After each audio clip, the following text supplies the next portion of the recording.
Olá, sejam todos bem-vindos a mais um episódio do podcast Boleiros de Humanas. Como sempre, eu sou um de seus apresentadores, Miguel Galute Rodrigues. Estou aqui hoje com Guilherme Ribeiro Paturi, agora de volta a Toronto, no Canadá, não é, Gui? Oh, alô, Miguel, alô, caro ouvinte, sim, de novo no Canadá, mas como sempre estou aqui. Espero que você esteja muito bem nos acompanhando em qualquer lugar que você esteja nesse mundo mundial. Voltei do recesso e agora estamos aqui de volta em Toronto.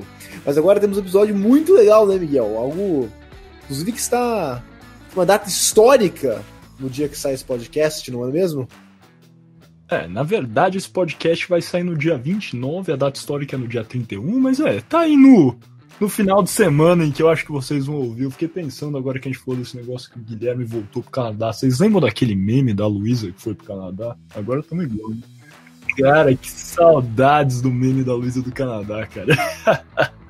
Mas enfim, voltando ao podcast Boleiros de Humanas. Boleiros de Humanas também é cultura pop, cara, como vimos aqui várias vezes. Mas voltando ao episódio de hoje, o podcast Boleiros de Humanas vai abordar a carreira do jogador de beisebol Jackie Robinson, que marcou época, na verdade, né, pelos Brooklyn Dodgers, camisa 42, foi o primeiro jogador negro a jogar na primeira divisão, na divisão principal, né, a Major League Baseball nos Estados Unidos. E hoje vamos contar um pouquinho sobre a carreira dele, sobre o contexto, né, que foi a contratação dele pelo Brooklyn Dodgers e até um pouquinho do seu envolvimento político, que, como vocês devem esperar, o Jackie Robinson sempre foi bastante vocal na luta pelos direitos civis dos Estados Unidos, e temos aí a nossa conexão de costume entre o esporte e as ciências sociais, como é de praxe aqui no Boleiros de Humanas. Então, sem mais delonga, partindo para o nosso primeiro bloco, o Kickoff.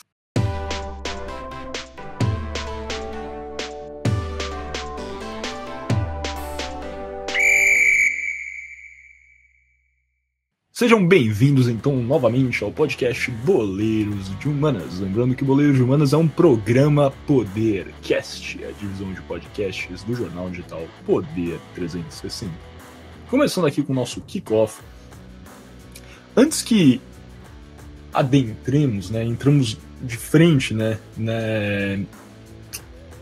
na história, na vida do Jackie Robinson, que, como o Gui já falou aqui, eu até esqueci de mencionar na nossa apresentação, o dia 31 de janeiro é importante, porque o dia 31 de janeiro marca o aniversário do Jackie Robinson, saudoso Jackie Robinson, que não está mais conosco, infelizmente, mas que nasceu no dia 31 de janeiro de 1919 e, como já abri aqui falando, foi o primeiro jogador negro a atuar em um time da Major League Baseball.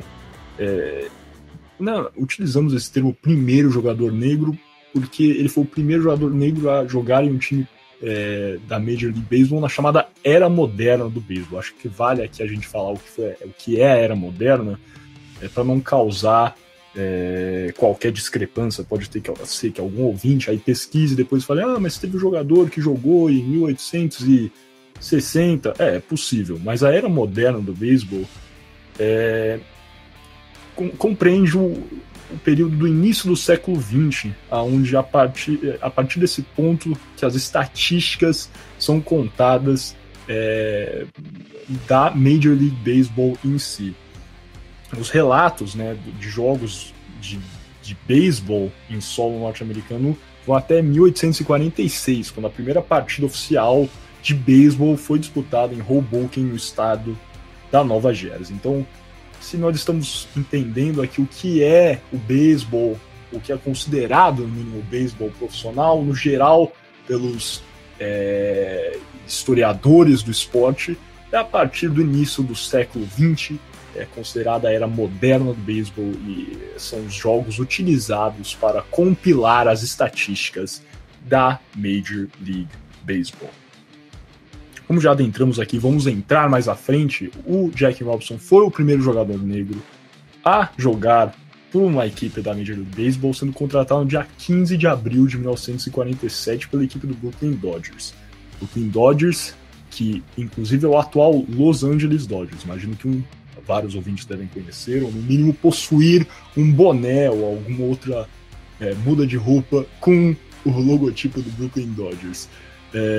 Brooklyn Dodgers, time inclusive que foi campeão da última temporada da MLB, sobre a também muito poderosa equipe do Tampa Bay Rays. Mas sem adentrar mais aqui na história do Jackie Robinson, que o Gui vai cuidar disso no próximo bloco, acho que para entendermos o porquê da proibição racista na Major League Baseball, né, como eu disse, o Jackie Robinson foi o primeiro jogador a atuar na primeira divisão de beisebol norte-americana em 1947, é necessário compreender a conjuntura da sociedade norte-americana à época. Como sempre, vamos fazer aqui, né, toda a nossa análise do contexto histórico, como é de praxe no Boleiros de Humanas. Então vamos lá.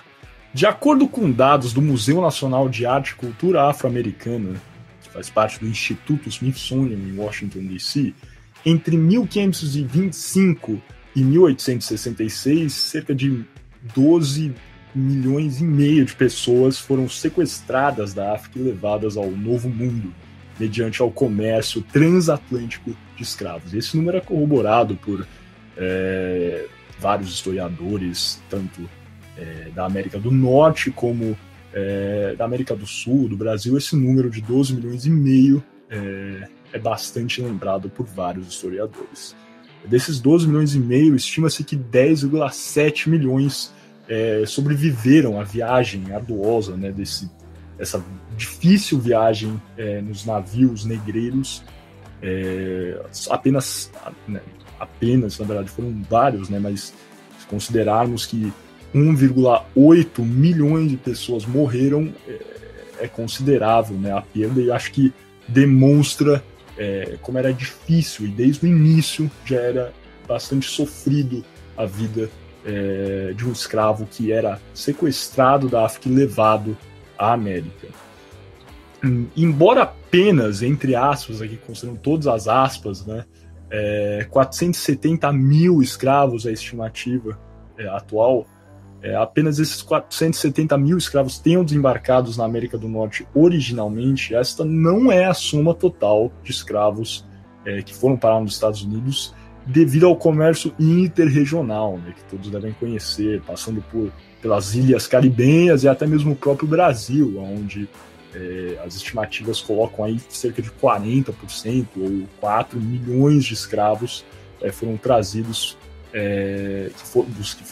dos 10 milhões de escravos foram trazidos para a América, né, cerca de 40% ou 4 milhões desembarcaram no Brasil. E, como se sabe, muitos dos escravos que primeiro desembarcaram em ilhas caribenhas ou até mesmo no Brasil, depois acabaram em outro local na América. E esse é o caso dos Estados Unidos, onde não existiu, assim, se formos colocar na balança, um tráfico direto tão maciço como ocorreu no Brasil. Para entendermos um pouco mais de como essa cultura, né, do racismo está enraizada e tem a sua semente lá na escravidão, acho que vale a pena uma estatística aqui que às vezes é sempre chocante, que no total, né, os Estados Unidos agora está indo para o seu presidente número 46, né, 46º, o Joe Biden. 18 presidentes norte-americanos foram donos de escravo. E embora você pode afirmar, e é verdade, que era um direito constitucional de ser dono de escravos na época, ainda é chocante que 18 presidentes norte-americanos foram donos de escravos. E claro que existem variações e quantidades. Exemplo de Morton Van Buren e até mesmo Ulysses S. Grant. Ulysses S. Grant, que foi um grande general norte-americano, né, na Guerra de Secessão, na Guerra Civil. E os relatos colocam aí que cada um possuía apenas um escravo, possuía só um escravo durante a sua vida, para outros como Thomas Jefferson e o George Washington, e onde os relatos colocam centenas de escravos, os dois, né, possuíam grandes plantações no sul dos Estados Unidos e também eram donos de centenas de escravos. E ainda colocando aqui outra estatística, no contexto pré-guerra civil, estima-se que para cada 4 famílias brancas no sul dos Estados Unidos, uma era dona de escravos. Então acho que dá para entender a quantidade de negros que foram sequestrados, né? Essa é a palavra que é utilizada, tem sido utilizada pelos estudiosos nos Estados Unidos para descrever o que foi esse período. A quantidade de negros, né, que foram sequestrados e levados contra a sua vontade para os Estados Unidos e forçados a trabalharem em condições deploráveis. Isso ajuda a entender todo o contexto que vencemos até hoje do racismo nos Estados Unidos, né, Gui? Você não concordaria que eu acho que o embrião de tudo isso, assim como no Brasil, é total lastreado no que foi o tráfico transatlântico, nessa quantidade maciça de negros que foram sequestrados da África e levados para os Estados Unidos? Ah, com certeza, concordo, e sem sombra de dúvidas, inclusive. E indo até um pouco mais além disso, foi a própria Revolução Industrial contribui muito para esse contexto, especialmente nos Estados Unidos. Porque é interessante até, quando os Estados Unidos declarou independência, a questão da escravidão não foi abordada pelos chamados Founding Fathers, ou pais da independência dos Estados Unidos. Porque a escravidão era, na época, vista como uma instituição que iria naturalmente acabar, porque não era economicamente viável. Tendo em vista que as plantações de algodão, que acabaram dando vida prolongada à escravidão, não eram rentáveis o suficiente, tendo em vista de como era difícil colher o algodão. Mas com a invenção do spinning jenny, e essa spinning jenny, desculpa, não é Jenny, é Jenny, em português seria algo como máquina de fiar Jenny, é uma máquina de fiação desenvolvida por James Hargreaves, e ela, essencialmente, para não ter que explicar como funciona essa máquina, reduzia a quantidade de trabalho necessário para produzir tecido, e fez muito mais fácil uma produção têxtil no sul. E isso fez com que fosse tornado rentável o difícil processo de colher o algodão. E isso acabou dando nova vida para a instituição horrível que é a escravidão nos Estados Unidos. E por isso que algo que era visto como uma instituição que estava morrendo acabou tendo uma sobrevida e ficou muito forte ao ponto de levar a realmente uma guerra civil, Miguel, como você vai entrar mais adiante. Mas sim, concordo plenamente que o passado colonial do tráfico negreiro é essencial para explicar o racismo visto não só nos Estados Unidos ou no Brasil, mas em todo o continente americano. E você falou um pouco aí sobre, né, os pais fundadores, o que foi a questão da independência e por que, né, a escravidão foi deixada de lado, né, quando você para ler a Declaração da Independência dos Estados Unidos, tem tantos elementos do iluminismo e, né, o início, na segunda linha já tem a declaração que todos os homens são criados de forma igual, né? All men are created equally, or created equal, né? E isso aí já demonstra, né, eu acho que ainda mais nesse contexto, que naquela época, e por várias outras motivações, os escravos de fato não eram vistos como pessoas. Essa frase é defendida, mas somente para o que era considerado um homem na época, né? Um homem branco, aristocrata, rico, letrado, e daí de fato estes eram iguais, porém o restante da população que vivia já nos Estados Unidos não caía sob tal categoria. Mas passando adiante depois, né, desse rápido contexto do que foi, né, esse tráfico transatlântico de escravos, e considerando essa situação, né, essa estatística no contexto pré-guerra civil, né, da quantidade de famílias que tinham escravos no sul dos Estados Unidos. Cabe dizer que o tráfico transatlântico para os Estados Unidos foi banido em 1807, porém o que alavancou muito ainda a escravidão dos Estados Unidos foi o comércio entre estados, que permaneceu vibrante. Isso desencadeou inúmeras outras situações horríveis, como separação de famílias, né? Por diversas vezes filhos escravos, né, tinham filhos e esses filhos eram separados de suas famílias, ou até mesmo os estados do norte, onde a escravidão já não era tão não tinha tanta proeminência, acabavam vendendo muitos seus escravos para os estados do sul. Assim, o comércio de escravos interestadual nos Estados Unidos tinha uma enorme importância econômica e foi o que ajudou a escravidão a ganhar sobrevida nos Estados Unidos, mesmo com a vedação ao tráfico transatlântico. E tudo isso foi o que desencadeou a Guerra de Secessão, a Guerra Civil, né, nos Estados Unidos. Não vamos entrar aqui a fundo na Guerra Civil, porque podemos falar horas e horas sobre a Guerra Civil, mas devem saber que foi a guerra que ocorreu de 1861 até 1865, após a vitória de Abraham Lincoln, né, Abraham Lincoln, que foi presidente republicano, e a plataforma dos republicanos era anti-escravidão, e com isso os estados do sul viam a eleição do Abraham Lincoln como algo que iria coibir, né, esse direito, deturpar o direito constitucional, que era, na verdade, à época, de indivíduos possuírem escravos. E com isso tivemos, né, esse grande conflito, e sempre cabe, né, afirmar que a Guerra de Secessão foi uma guerra lastreada preliminarmente e assim, de forma bastante considerável nessa questão da escravidão. Até 2018 existiam escolas no sul dos Estados Unidos, né, que tinham o seu currículo instruído para afirmarem que a Guerra de Secessão, na verdade, foi algo baseado em motivações de direitos constitucionais dos estados, sem colocar muita importância no contexto da escravidão.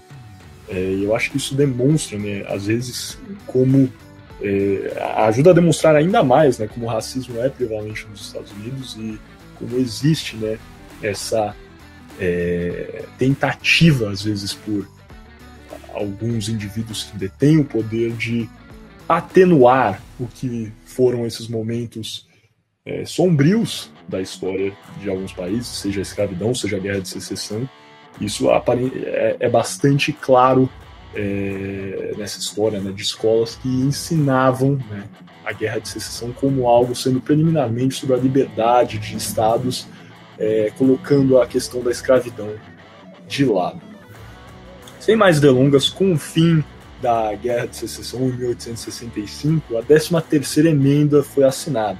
Já havia sido assinado no dia 31 de janeiro de 1865, aniversário, né, do nosso querido Jack Robinson, embora ainda não tivesse nascido, foi no dia do seu aniversário, porém ela foi ratificada no dia 6 de dezembro de 1865.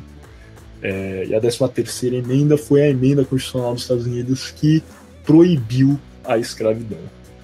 Após a Guerra Civil, os Estados Unidos entrou em um período conhecido como período da reconstrução, período onde o país entrou em franco processo de industrialização, como o Gui falou, já estava passando por um processo de industrialização, mas esse período pós-guerra foi bastante importante para os Estados Unidos de investimento e recuperação da economia norte-americana. E nesse período de reconstrução foi também o período onde a população de ex-escravos, os negros, começaram a integrar a força laboral e começaram a buscar, né, seus próprios direitos, porque a partir do momento que eles são que eles recebem a liberdade, né, com a 13ª emenda, estes negros começam a buscar, de fato, os seus direitos civis, né, o direito de exercer voto, o direito à cidadania, vários direitos que vocês devem conhecer como movimento de direitos civis. E foram, né, uma série de emendas constitucionais que foram conquistadas, né, passando pela 14ª emenda constitucional em 1968, que dava proteção igualitária à população negra norte-americana, como vamos ver adiante. Até certo ponto, essa 14ª emenda foi somente tácita, ela de fato não tinha a eficácia necessária para dar essa proteção igualitária aos negros nos Estados Unidos. E a 15ª emenda, em 1870, que dava o direito do voto aos negros, foram conquistadas após batalhas árduas e levantamentos feitos pelos ex-escravos que buscavam, né, seus direitos na sociedade norte-americana.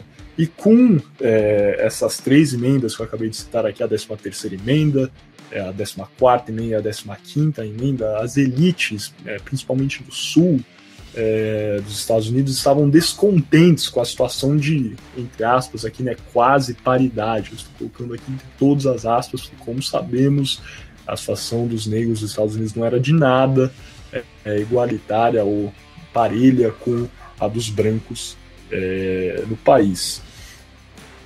Mas para a elite branca, principalmente do sul dos Estados Unidos, era chocante ver que indivíduos que antes eram de fato aqui, né, sua propriedade, estavam hoje exercendo direitos como o direito ao voto. E foi nesse ponto que as casas legislativas estaduais começaram a passar uma série de leis, um conjunto de leis locais, estaduais, que impunham a segregação racial no sul dos Estados Unidos. Essas leis ficaram conhecidas como as leis de Jim Crow. Acho que vários já conhecem um pouco sobre o que foram as leis de Jim Crow, mas essas leis foram basicamente aplicadas a partir do final do século XIX e, na prática, exigiam instalações separadas para brancos e negros em locais públicos.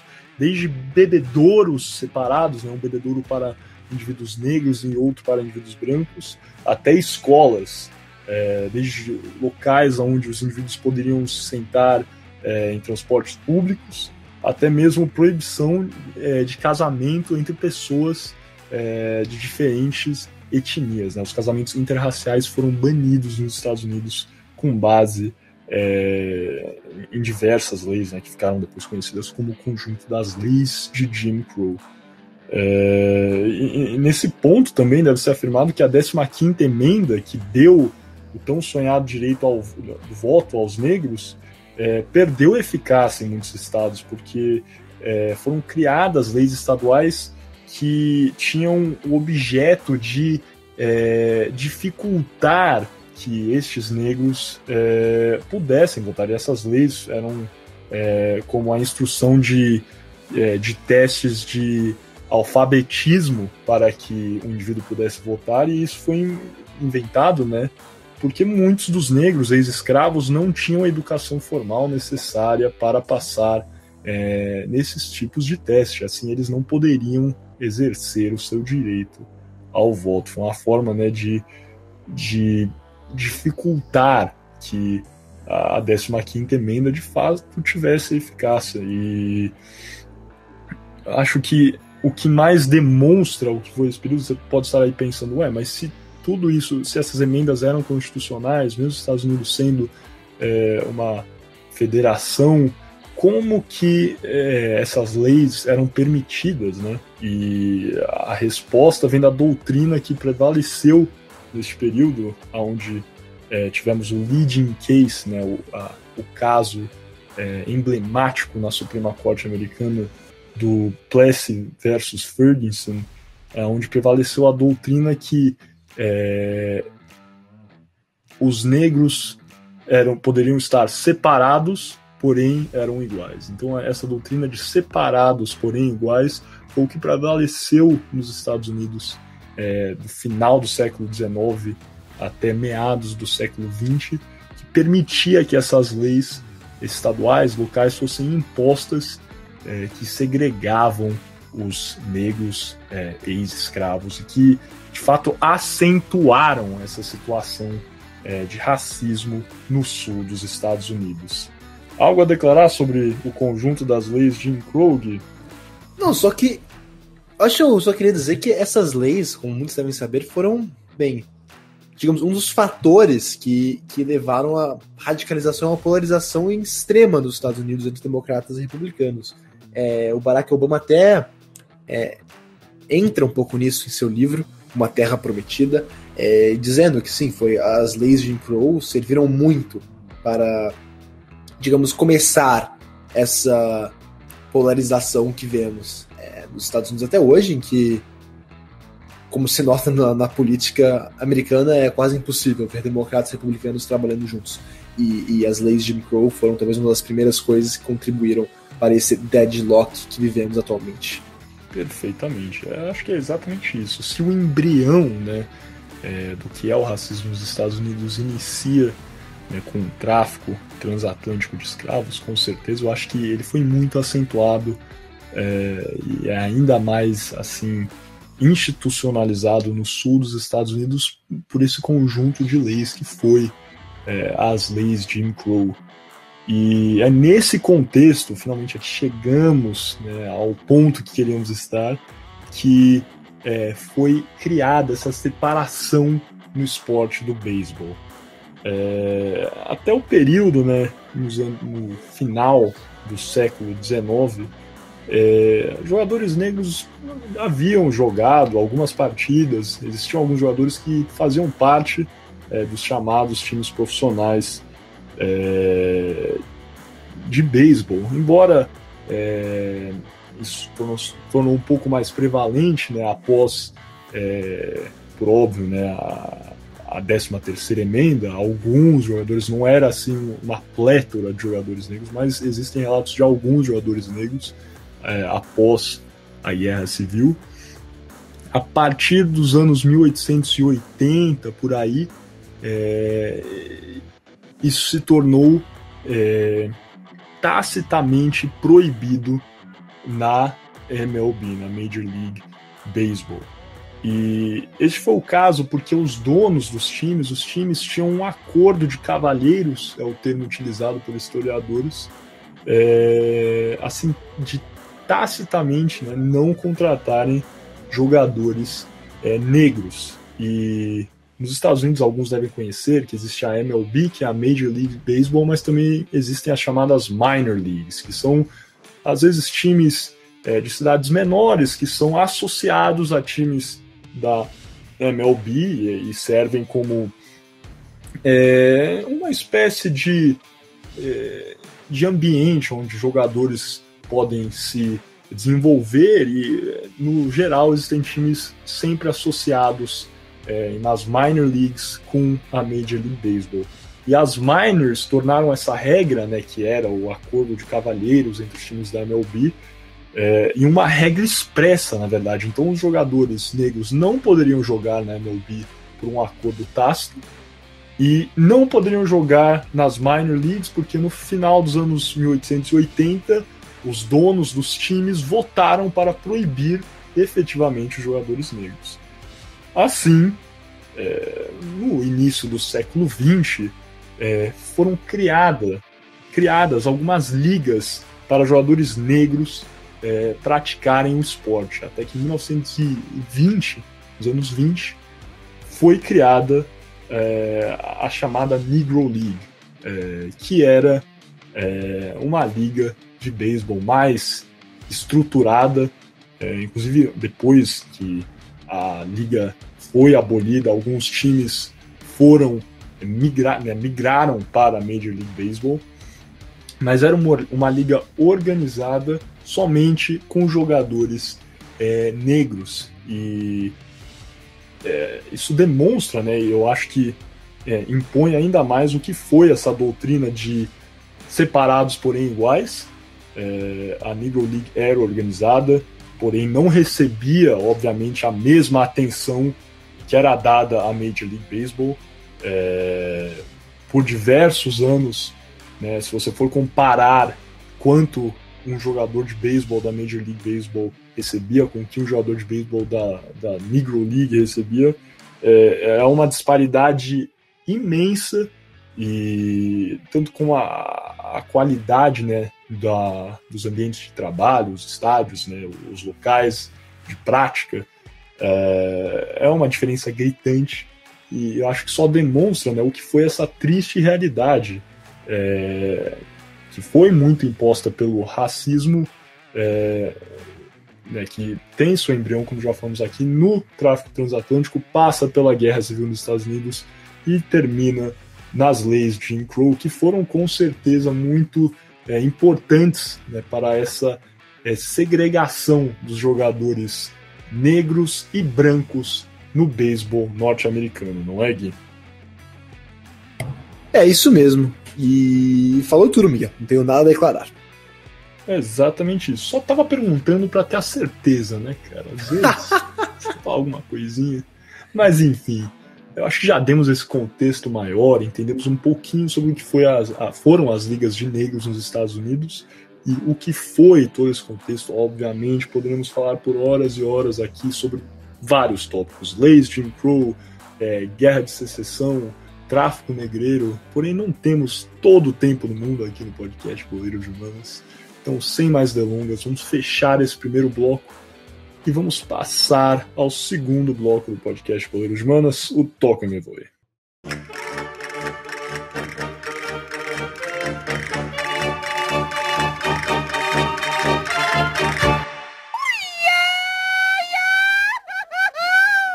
Começando então agora nosso segundo bloco do podcast Goleiros Humanas, o Toco Imewoi. E lembrando sempre, você já sabe, mas lembrando mesmo assim, que você está ouvindo o podcast Boleiros de Humanas, um programa Podercast, a divisão de podcasts do jornal digital Poder 360. E agora, nesse segundo bloco, vamos falar um pouco sobre a história e a carreira do nosso Jackie Robinson.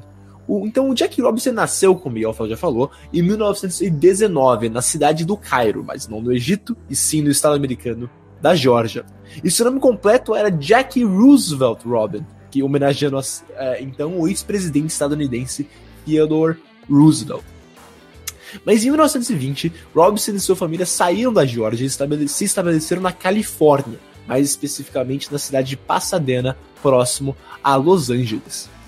E um fato interessante que muitos não sabem é que o irmão de Jackie Robinson, Mac Robinson, disputou atletismo nas Olimpíadas de 1936 em Berlim. Inclusive, temos um podcast do Goleiros de Humanas sobre as Olimpíadas de 1936.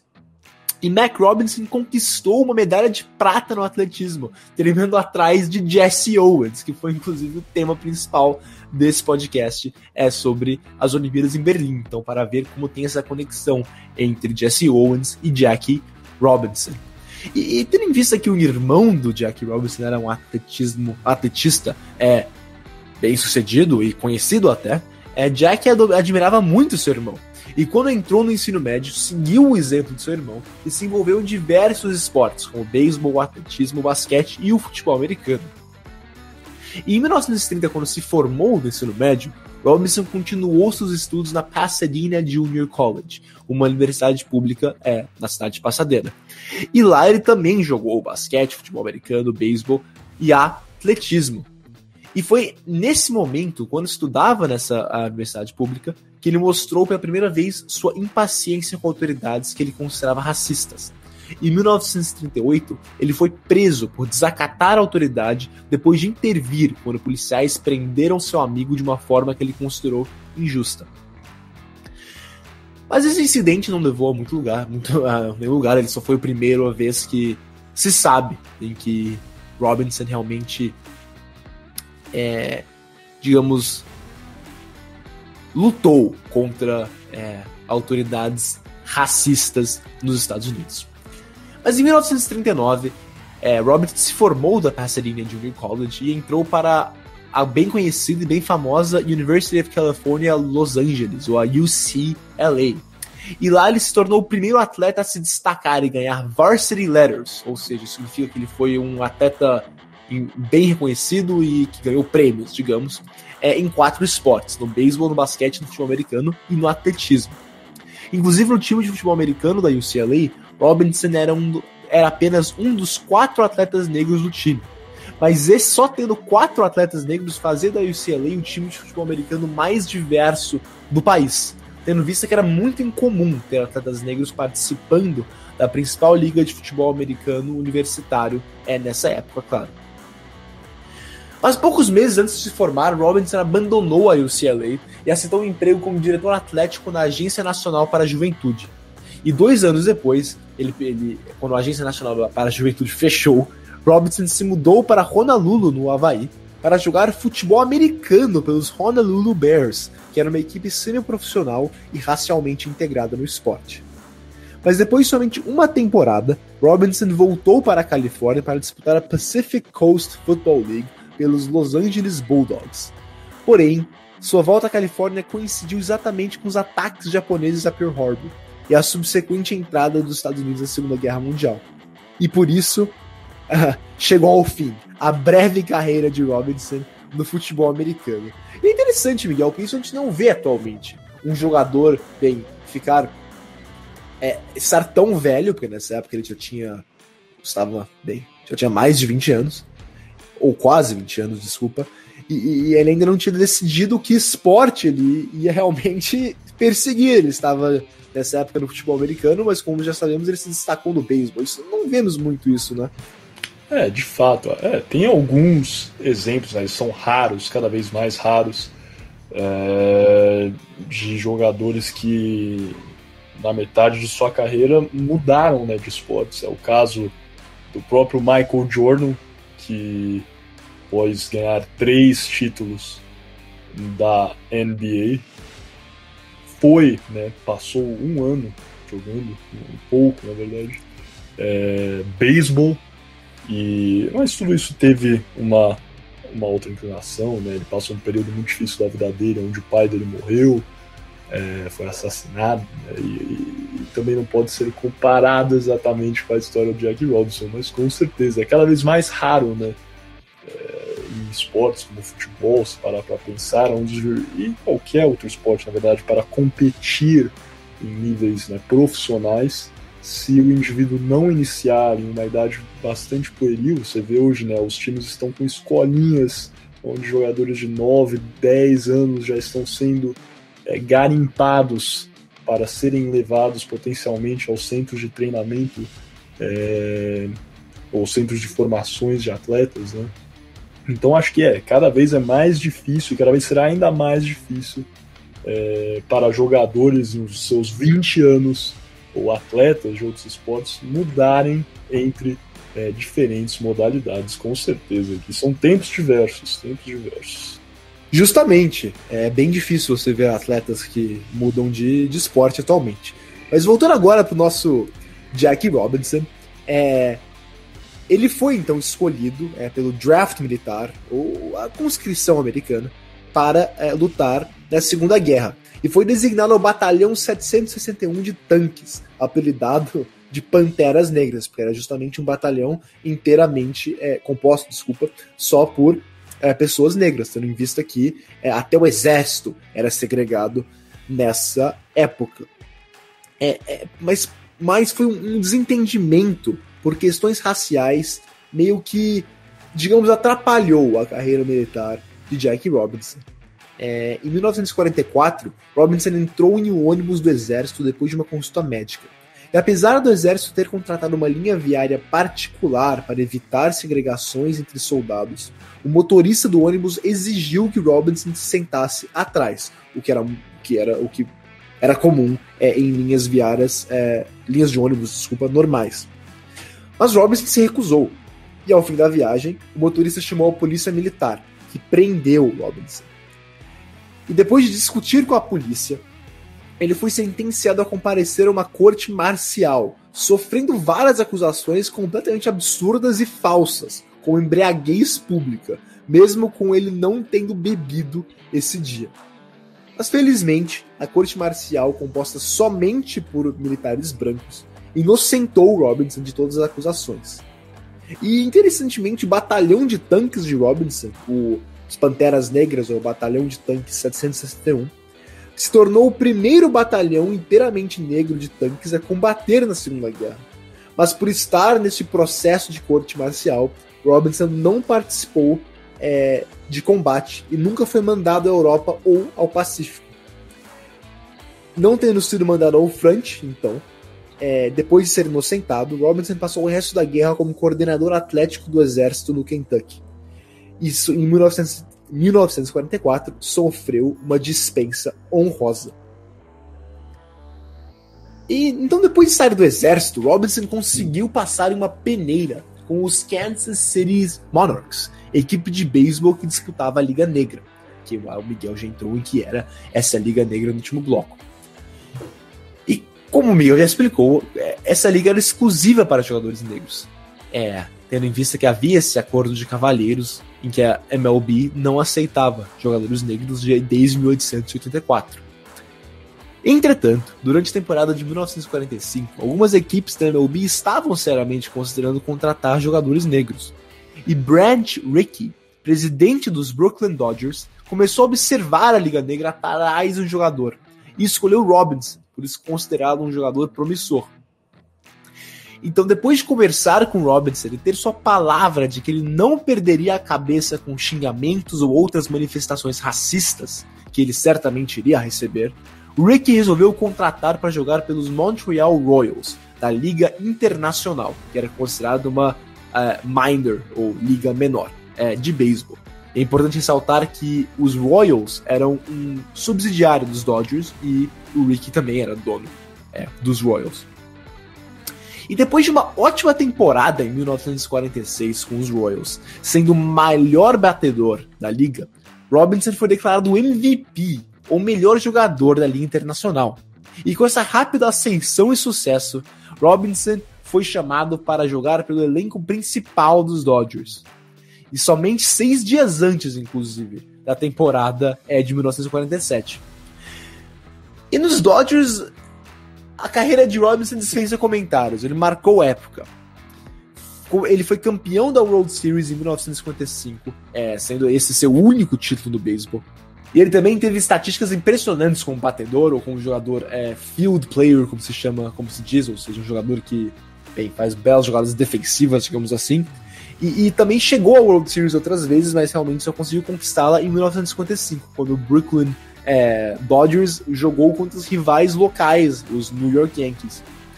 E alguns anos mais tarde, em 1962, Robinson foi eleito ao Hall da Fama de beisebol. É talvez a maior, não sei se consagração, mas maior prêmio que um jogador de beisebol pode receber, não é mesmo, Miguel? Com certeza. E você lembrou bem aqui do que foi a carreira do Jack Robinson. Acho que o que mais marca, né, e o que demonstra, né, como ele foi importante é que o dia em que ele quebrou essa barreira e foi contratado pelos Brooklyn Dodgers, o dia 15 de abril de 1947, até hoje é celebrado. É conhecido como o Jack Robinson Day, onde a partir de 2004, a temporada de 2004, foi a primeira temporada onde isso aconteceu. Os times da MLB prestam suas homenagens ao Jack Robinson. Jogadores, né, utilizam a camisa 42 que Robinson utilizou em sua carreira. Os juízes também utilizam esse número, e isso é uma comemoração que marca, né, essa importância da transferência do Jack Robinson para o Brooklyn Dodgers. Muitos dizem que até o ponto em que o Jack Robinson foi jogar em Brooklyn existia uma chamada linha da cor, ou color line, que dividia o esporte do beisebol, e o Jack Robinson foi o primeiro a furar essa linha, né, e conquistar algo importantíssimo para o esporte do beisebol, e também foi algo que em um período onde estávamos aqui, né, na ebulição dos movimentos de direitos civis dos Estados Unidos, final dos anos 40, a imagem de Robinson não só jogando, porém conquistando, né, um esporte que sempre foi considerado esporte dos brancos, que demonstrava, né, essa segregação, essa supremacia branca, ter um homem negro não só jogando, mas sendo um dos melhores, se não o melhor naquele esporte, realmente foi algo marcante nessa época e com certeza tem efeito, reverbera no que foi o movimento dos direitos civis dos Estados Unidos e essa conquista, né, não só do Jackie Robinson, mas para todos os negros nos Estados Unidos da época.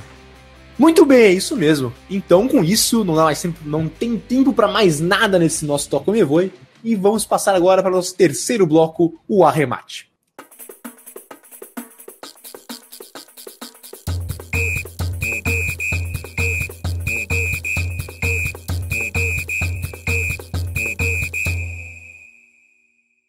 Olá, sejam bem-vindos então novamente ao podcast Boleiros de Humanas, um programa Podercast, a divisão de podcast do jornal digital Poder 360. Estamos aqui iniciando o nosso terceiro bloco desse 13º episódio do Boleiros de Humanas, o arremate.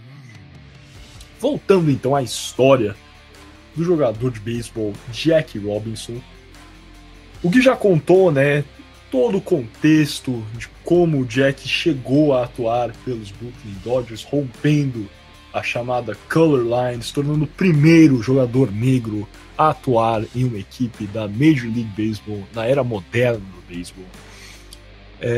Porém, a história do Jackie Robinson não termina por aí. Mesmo depois do Jack se aposentar do beisebol, ele continuou sendo uma voz forte por igualdade racial, mesmo anos após ter deixado a sua carreira no campo, ou no diamante do beisebol, não é mesmo, Gui? Exatamente, Miguel. Ele, digamos que, apesar de ter rompido diversas barreiras, tendo se tornado o primeiro jogador negro a jogar na MLB, a sua história não terminou aí. Porque nos fins dos anos 1950, Robinson se juntou ao movimento pelos direitos civis, que era liderado pelo Dr. Martin Luther King Jr. E ele ajudou o Martin Luther King a organizar a Youth March for Integrated Schools, que foi um enorme comício em 1958 na frente do Lincoln Memorial em Washington, D.C., em que as pessoas clamavam pelo fim das escolas segregadas no país. Ele também se envolveu na Conferência da Liderança Cristã do Sul, também uma organização fundada por Martin Luther King, dessa vez em 1957, que focava na luta pelos direitos civis de afro-americanos de maneira mais geral. Mas ele realmente se aliou a umas figuras, até que, se você olhando hoje, parece estranhas, Miguel, mas faziam sentido na época, não era?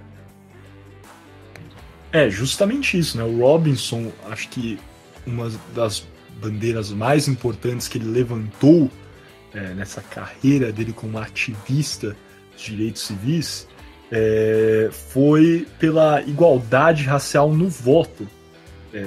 E por isso ele começou a apoiar políticos como Richard Nixon, acho que todos conhecem, já fizemos episódios aqui onde falamos sobre Richard Nixon, e o empresário Nelson Rockefeller, que eram pessoas de costumes conservadores, mas indivíduos que nesse campo, né, do movimento pelo sufrágio igualitário entre brancos e negros dos Estados Unidos, eles eram importantes, né, e eram até defensores, na verdade, dessa igualdade, da igualdade entre os votos dos brancos e dos negros.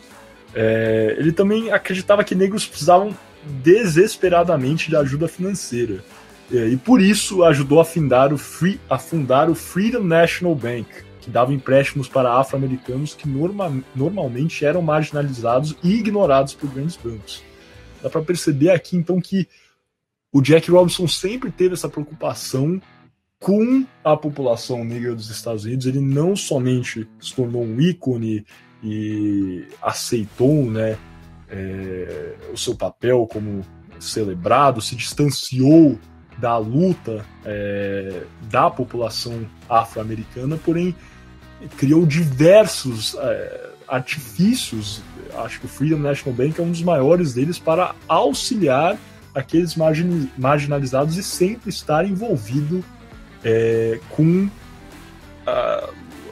a ajuda, né, da população negra nos Estados Unidos, né, Gui? Exatamente, Miguel. E como estava indo nessa pegada, né, já nos meados dos anos 60, o Robinson começou a ser visto como uma figura datada, na verdade, da luta por direitos civis.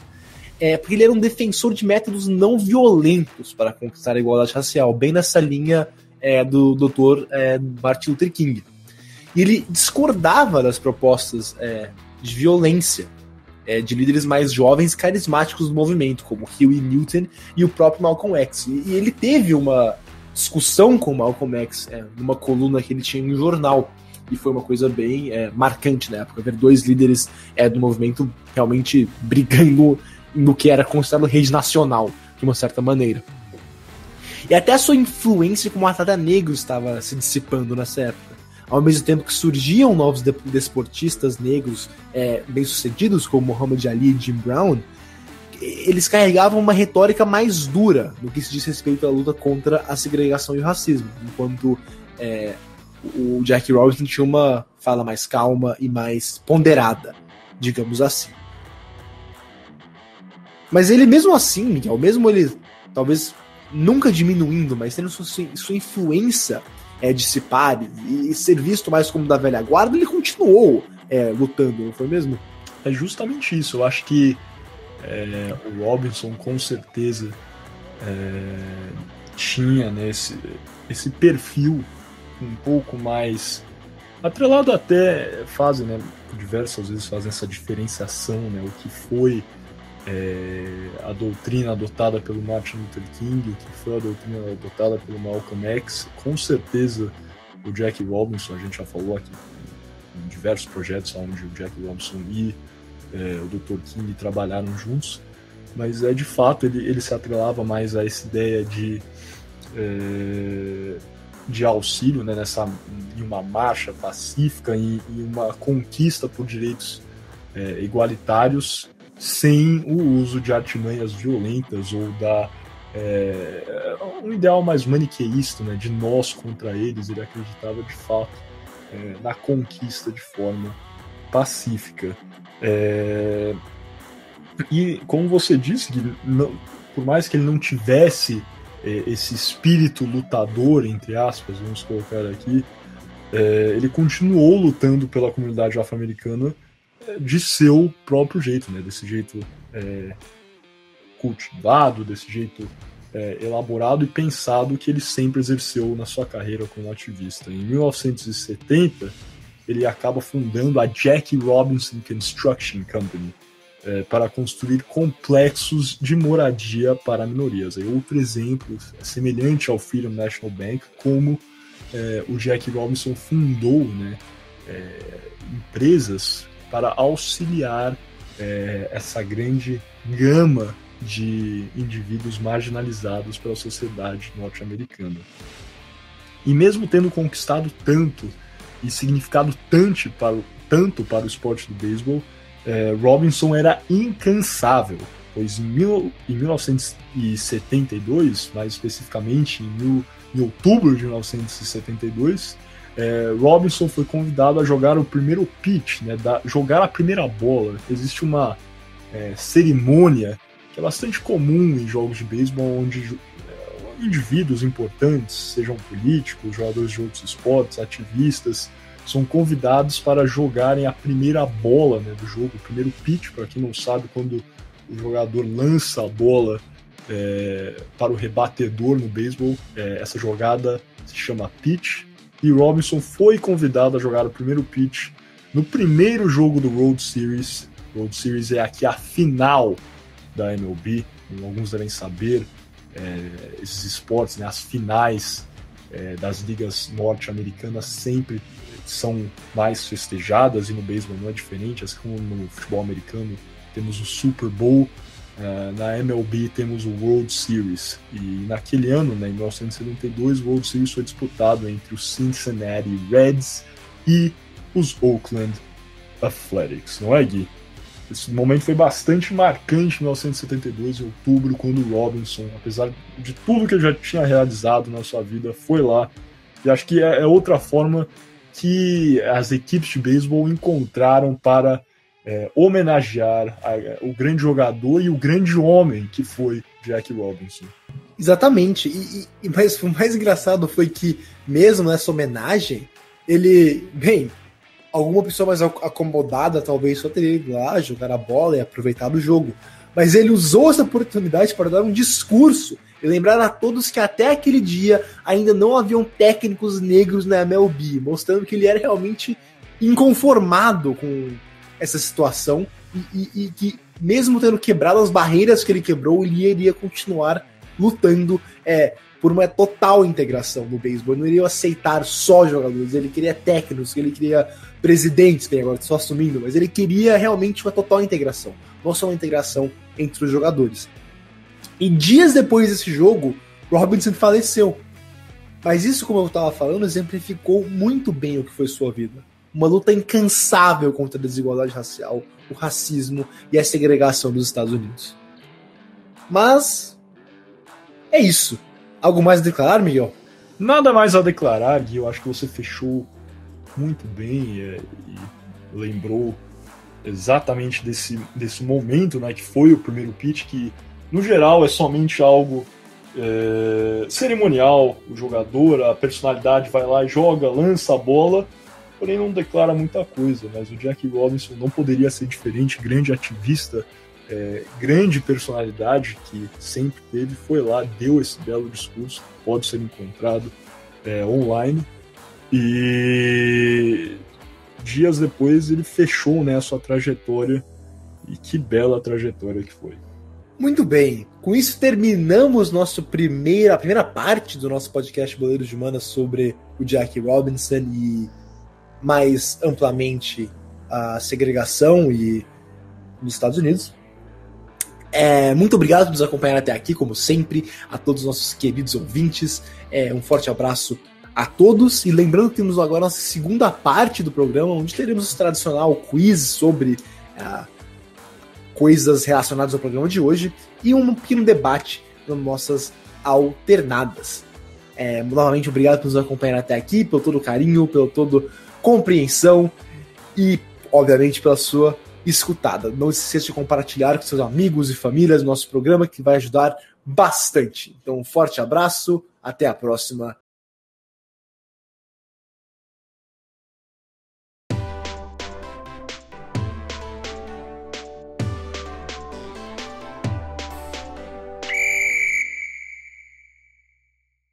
Olá, sejam bem-vindos de volta então ao podcast Boleiros de Humanas, um programa Podercast, a divisão de podcasts do jornal digital Poder 360. Estamos aqui em nosso quarto bloco, então, o Shootout, onde nós temos este jogo, né, de rápidas perguntas e respostas. Como sempre, teremos aqui 2 perguntas do Gui para mim e 2 minhas para o Gui. Vamos ver quem se sai melhor nesse duelo clássico do Brasil contra o Canadá, grande rivalidade aqui do Boleiros de Humanas. Sem mais delongas, então, iniciando com a primeira pergunta para o meu caro colega. Qual foi o último time da Major League Baseball a integrar jogadores negros ao seu elenco? Seria A, Chicago Red Sox, B, o Boston Red Sox, ou C, o Los Angeles Dodgers? Eu vou de B, Boston Red Sox. Exatamente, foi o Boston Red Sox, o último time a integrar jogadores negros ao seu elenco. Tava meio fácil essa, tentei colocar aí uma pegadinha com 2 tipos de meia, né? White Sox, Red Sox. Mas o Los Angeles Dodgers aí já era meio que uma de graça, né? Mas que bom que você acertou, cara. Parabéns. Primeira pergunta, mandou bem, Gui. A minha pergunta é a seguinte, Miguel. Qual presidente estadunidense passou o Civil Rights Act? Seria o John F. Kennedy, o Richard Nixon ou o Lyndon B. Johnson?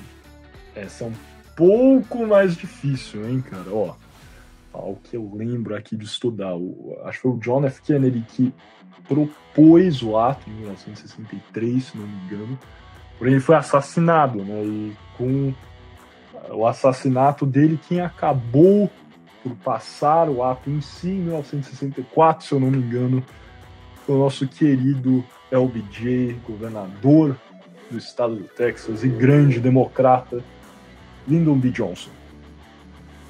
Isso mesmo, é o BJ, que tem a pegadinha do JFK, mas você não caiu nessa, Miguel. E foi exatamente isso. O LBJ tinha bastante apoio no Congresso, ele conseguiu passar esse Civil Rights Act. E realmente bem importante para os Estados Unidos, né, para realmente acabar na lei com essa segregação com os negros afro-americanos. Passando então para a próxima pergunta. Essa aqui é um pouco mais difícil, acho que algumas pessoas têm dificuldade com essa pergunta. Mas sem mais delongas, então, Gui, em que ano e cidade o Dr. Martin Luther King Jr. foi assassinado?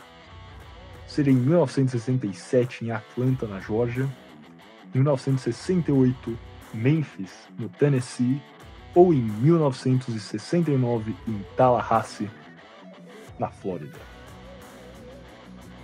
Foi em Memphis, no Tennessee, em 1968. Eu sei que não foi. Eu tô vendo pelos anos aqui, porque na verdade a cidade realmente eu não lembro, mas eu sei que não. Que eu tenho certeza que foi em 68. E eu acho que não foi em Tallahassee também. Então eu vou de Memphis, 1968, no Tennessee. Justamente, ele foi assassinado em Memphis, no Tennessee, em 1968. O Dr. Martin Luther King, né, reverendo, foi tão importante, como já falamos um pouco sobre o trabalho dele, o movimento dos direitos civis nos Estados Unidos, e que teve grande importância após a morte do JFK, nesse trabalho junto ao LBJ para passar o Civil Rights Act em 1964. Então, perfeito. O Dr. Martin Luther King de fato foi assassinado em 1968 em Memphis, no Tennessee. Perfeito não, né? Obviamente um acontecimento muito macabro, mas sim, a resposta está correta. Muito bem, então vamos para a última pergunta agora para você, Miguel. E para você, né, ouvinte que está escutando, quantos anos o Chicago Cubs, franquia de Chicago, obviamente, ficou sem ganhar a World Series? Foram 105 anos, 54 anos ou 108 anos? Essa pergunta é um pouco mais complexa do que parece. Eu acho que para os que são fãs do filme De Volta para o Futuro, foi De Volta para o Futuro, eu acho que eles preveem, né, eles previram que o Chicago Cubs ia vencer o World Series em 2012, eu acho. Aqui eu estou... Pode não ser 2012, e daí foi um ano que o Chicago Cubs de fato foi muito bem, se eu me lembro bem aqui, na verdade. Mas eles não acabaram vencendo o World Series na data, eu não sei se é 2012 de fato, mas a data, né, que o De Volta para o Futuro previu que eles iam vencer, eles acabaram não vencendo nesse ano, mas eles foram muito bem. Eu lembro o ano que eles venceram, na verdade, foi 2016. Agora, em termos dos anos que eles passaram sem vencer, eu lembro que era uma data dupla. Era algo perto de, com certeza, mais de 100 anos, então vamos escolher 54, e a outra tinha um outro significado que era 70 e poucos anos de outra. Foi difícil essa pergunta. Foi bem difícil essa pergunta. A outra resposta era C, né? Vamos de C de novo, 108 anos. É isso mesmo, Miguel. 108 anos, pergunta mais difícil. Eu sou muito entendedor do jogo do diamante, cara. É isso. Quero saber quantos ouvintes escutaram. Se você acertou essa pergunta, diz no Twitter. Eu acertei a pergunta do Chicago Cubs no Goleiro de Humanas essa semana. Por favor. É isso mesmo. É isso mesmo, 108 anos sem ganhar título do Chicago Cubs. Então fica a eleição, Atlético Mineiro. 50 anos sem Brasileirão não tem problema. Por aí o São Paulo já tá quase aí também, né? Então, tudo bem. Ai, cara. Mas muito bem. Parabéns, Gui. Parabéns para mim também. É assim, eu estou dando parabéns para mim. Eu sou aquela pessoa que bate palma para si própria. Dá like na própria foto no Insta. Like na própria foto no Insta. Retweeta o próprio tweet. Dá para fazer isso? Eu não sou muito de Twitter, pessoal. Mas enfim. Mas espero que vocês tenham ido muito bem, assim como o Gui, assim como eu. E sem mais delongas, passando então para o nosso último bloco, onde, como de costume, vamos ter um debate sobre um tema conectado ao debatido hoje no episódio do Boleiros de Humanas. Passando então para o quinto e último bloco, as alternadas.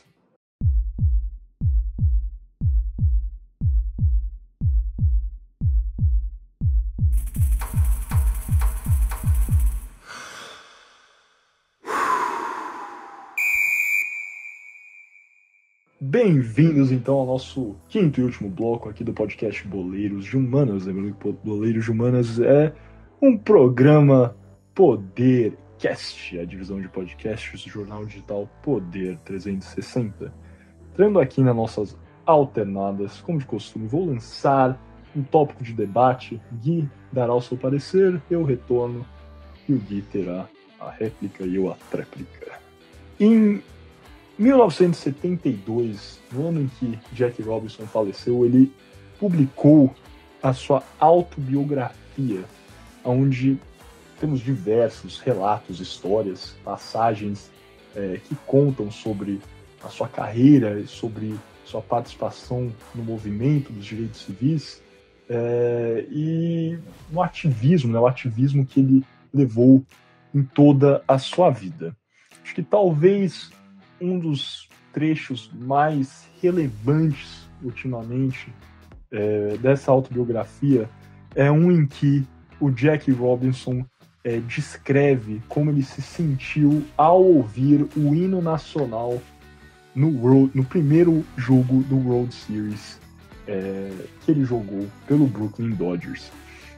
Ele relata que ele estava ali ouvindo o hino, a banda tocar, porém ele era o neto de um escravo e filho de um indivíduo que sempre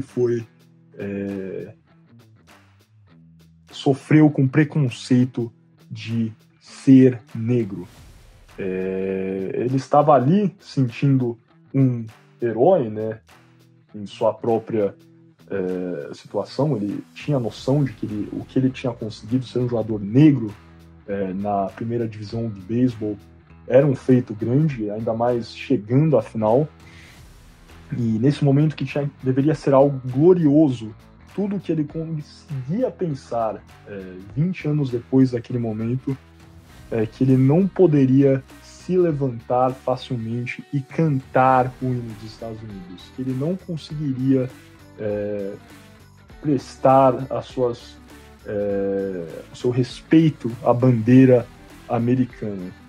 Ele conclui dizendo que ele sabe que ele é um homem negro em um mundo branco e que nem em seu nascimento em 1919, nem em 1947, quando ele atingiu, né, a carreira de jogador profissional de beisebol, e nem mesmo em 1972, quando ele estava escrevendo a sua autobiografia, né, finalizou a autobiografia, ele via de fato essa igualdade entre os negros e os brancos dos Estados Unidos. Alguns vão se lembrar, né, esse trecho ficou tão famoso porque há alguns anos atrás, já falamos aqui desse episódio, jogador de futebol americano Colin Kaepernick, que também é negro, como forma de protesto ao racismo nos Estados Unidos e a brutalidade das forças policiais contra negros nos Estados Unidos, ele começou a se ajoelhar durante os hinos nacionais, quando o hino nacional tocava nas partidas do seu time, o San Francisco 49ers. E os que conhecem a história do Colin Kaepernick em 2013, em uma ascensão muito rápida, chegou ao Super Bowl. Muitos consideravam que ele tinha uma carreira promissora, porém, anos depois, tudo bem que ele não estava, talvez, no mesmo ritmo que esteve no início de sua carreira, porém alguns dizem que devido à sua participação política, né, e nessa decisão de se ajoelhar nos hinos, quando tocava o hino nacional americano, ele perdeu o seu contrato com o San Francisco 49ers e até hoje, inclusive, não conseguiu encontrar uma nova equipe na NFL. A minha pergunta para você é simples, Gui. Vamos colocá-lo em duas partes. Se, número um, você acha que é válido esse tipo de protesto do Colin Kaepernick e considerando também esse sentimento que o Jack Robinson tinha como jogador, escrevendo anos depois o que ele sentia ao ouvir o hino americano, ao ver a bandeira americana, dessa política de racismo que é inclusive ainda bastante enraizada à sociedade norte-americana, e se você acha que esse tipo de protesto de fato tem reverberação na carreira daqueles que o fazem. Primeiramente, eu acho inteiramente válido e até necessário esse tipo de protesto, porque primeiro que eu não acho nenhum desrespeito à bandeira ou ao país que você seja, simplesmente se ajoelhar quando você está no protesto. Eu acho completamente absurdo achar que, até patético inclusive, achar que isso é um desrespeito de qualquer maneira. Não é uma maneira de chamar a atenção a um problema maior, que é obviamente que o racismo é uma coisa enorme nos Estados Unidos, é um problema enorme, estruturalmente falando, e atletas importantes como Kaepernick, como LeBron James, chamarem a atenção, seja usando camisas, seja sendo ativo nas redes sociais, seja se ajoelhando no hino, todas as maneiras para chamar a atenção a esse fato são válidas e têm que ser respeitadas e, digo eu, incentivadas também. Eu já falei isso em um outro programa, não vou lembrar qual, mas é por isso que eu considero atletas como o LeBron James, como o Lewis Hamilton e como tantos outros mais importantes do que outros atletas que são igualmente bem-sucedidos em seus esportes, que escolhem não se manifestar sobre temas tão importantes como, obviamente, o racismo. E agora, eu acho que se vai afetar esportivamente a carreira de jogador fazer isso, só pode afetá-la positivamente. Eu acho um absurdo. Bem, é que não é comprovado, né, que o Colin Kaepernick não está jogando até hoje por causa disso. Mas se for, é um absurdo completo, porque mostra que um jogador fazer algo a mais, que não é só jogar a sua bola, é um absurdo, que não pode fazer isso, que não pode se ajoelhar. E isso pra mim chega a ser até chocante. E eu até sou um crítico de ter hino nacional no começo de jogos. Eu sou contra, francamente. Aqui no Brasil, há alguns anos já, em jogos do Campeonato Brasileiro, tem um hino antes de toda a partida. Eu acho isso uma coisa assim, um ufanismo desnecessário. Não entendo por que é necessário ter o hino brasileiro antes das partidas.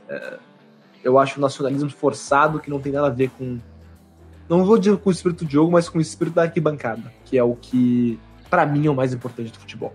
Mas tô divagando um pouco, Miguel, então essa é a minha resposta.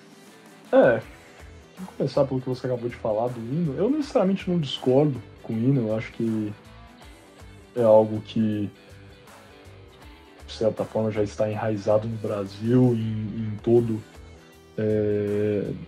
na maioria dos países que tem certa tradição em esportes, é algo que podemos observar antes desses eventos esportivos, e eu não sei se é ufanismo, mas eu não consideraria, na verdade. Eu consideraria, igual eu falei no episódio passado, uma forma até sadia de se ter orgulho pela realização de um evento esportivo de grande magnitude em seu país. No entanto, quando você não tem motivo para ter orgulho de seu país, eu concordo completamente que você deveria ter o direito de protestar em momentos como a realização, né, dessas cerimônias, quando toca o hino nacional. Eu não discordo. Eu inclusive, dou total razão ao Colin Kaepernick. e há outros jogadores que já fizeram protestos dessa maneira. Eu acho, inclusive, em um país como os Estados Unidos, onde existe, né, a liberdade de expressão ilibada, onde os indivíduos podem queimar bandeiras nacionais em formas de protesto, e outras diversas demonstrações que são até mais, vamos colocar aqui entre aspas, chocantes que se ajoelhar no hino nacional, como o Colin Kaepernick fez. E é até confuso, né, se eu for parar para pensar o porquê dessa enorme crítica que uma parcela da população americana tem contra o Colin Kaepernick. Eu acho que vai aquilo que nós também falamos no episódio passado, nacionalismo cego, que alguns americanos têm, norte-americanos têm, todos nós sabemos, como também existe no Brasil e em todos os países do mundo. Mas ele é muito criticado por alguns que acreditam que ele esteja desrespeitando os militares norte-americanos, né? Isso que é amplamente afirmado por algumas parcelas da população norte-americana. E eu não acho que esse é o significado, né? O Colin Kaepernick já falou isso, ele já disse que tem grande respeito pelas Forças Armadas dos Estados Unidos, porém ele está tentando protestar algo que é institucional, né? O racismo nos Estados Unidos está presente em todas as partes. E o Colin Kaepernick, ao se ajoelhar e trazer atenção para isso, faz muito bem, em minha opinião. E entrando no contexto de se cabe ou não cabe, eu acho completamente que cabe, eu acho que é válido, e já conversamos várias vezes no Boleiro de Humanas sobre a participação ativa de jogadores, de esportistas no campo político, e eu realmente, igual o Gui disse, fico feliz em ver indivíduos como o Colin Kaepernick, como o Lewis Hamilton, como o LeBron James, que são tão vocais e lutam pelo que acreditam, né? Justamente. No Brasil isso ainda é escasso, às vezes nós podemos observar alguns jogadores que batalham por determinada causa, mas existem até alguns eventos onde atletas são penalizados por proferirem afirmações políticas, independente, sem fazer nenhum juízo de valor. É o caso da Carol Solberg, né, jogadora de vôlei de praia, que na entrevista no passado, vão lembrar, gritou fora Bolsonaro e sofreu punição de não poder participar em 6 torneios, imagina, pelo que me lembro, e uma punição também, uma multa de alguns milhares de reais. Então eu acho que ainda não chegou, se ainda é difícil nos Estados Unidos para um indivíduo, e aqui sem comparar, obviamente, fazendo uma comparação, mas não equiparando o que a Carol Solberg fez com o que o Colin Kaepernick faz. Mas se já é difícil nos Estados Unidos, imagina no Brasil, não é, Gui? O que você acha? Eu concordo. No Brasil vai demorar um pouco, porque esse é perfeito a sua colocação sobre a Carol Solberg. Isso exemplifica exatamente o que é o Brasil de hoje, que se você... como eu falei na minha resposta inicial, você não é longe de ser incentivado a dizer o que você pensa sobre temas relevantes fora do esporte, você é desincentivado. O caso da Carol Solberg diz muito, por ela ser multada por simplesmente dizer a opinião dela, não sendo agressiva com ninguém, não, digamos, xingando, ameaçando, ela simplesmente disse fora Bolsonaro. E, francamente, ela ser censurada por isso pela Confederação Brasileira de Vôlei, que foi o que aconteceu, como eu disse na resposta anterior também, é patético, para dizer o mínimo. E isso diz muito sobre o Brasil de hoje e o momento que o país se encontra. E olha, só para deixar a minha opinião bastante clara, que eu acho, se ela tivesse gritado fora Dilma, também não faria diferença, antes que vocês já comentem aí falando que a gente é tudo comunista. Inclusive, eu lembro de outro episódio onde o Diego Souza, desculpa, Diego Costa não, o Diego Souza, no momento da campanha presidencial de 2018, marcou um gol pelo São Paulo e comemorou em alusão ao Bolsonaro, fazendo sinal de arma. E ele foi ameaçado de sofrer uma punição por fazer algo que era distinto a ele. Ele estava no seu momento de comemoração, não tem nada no regulamento que diz que ele não pode fazer sinal de arma na sua comemoração. Ele estava lá fazendo demonstrando o seu ideal político, e estava no seu direito, na minha opinião. Ou seja, tanto Diego Souza, lembrei desse episódio aqui de 2018, como a Carol Solberg serem ameaçados de punição, eu acho, assim, uma hectacombe para o que pode ser a inclusão da política no esporte brasileiro. Sem fazer juízo de valor para ambos os lados, obviamente, aqui não vou entrar nessas minúcias, mas eu acho que esporte e política sempre caminharam de mãos dadas. Se não achasse, também não estaria fazendo esse podcast aqui há 3 episódios. E cada vez mais nós estamos vendo países como os Estados Unidos, todos viram o que foi a temporada da NBA, né, esse final. Aos que estão acompanhando agora os playoffs da NFL, inclusive, quem vocês acham que vai levar? Kansas City ou Tampa Bay? A torcida é pelo Tampa Bay por causa do Tom Brady, mas enfim.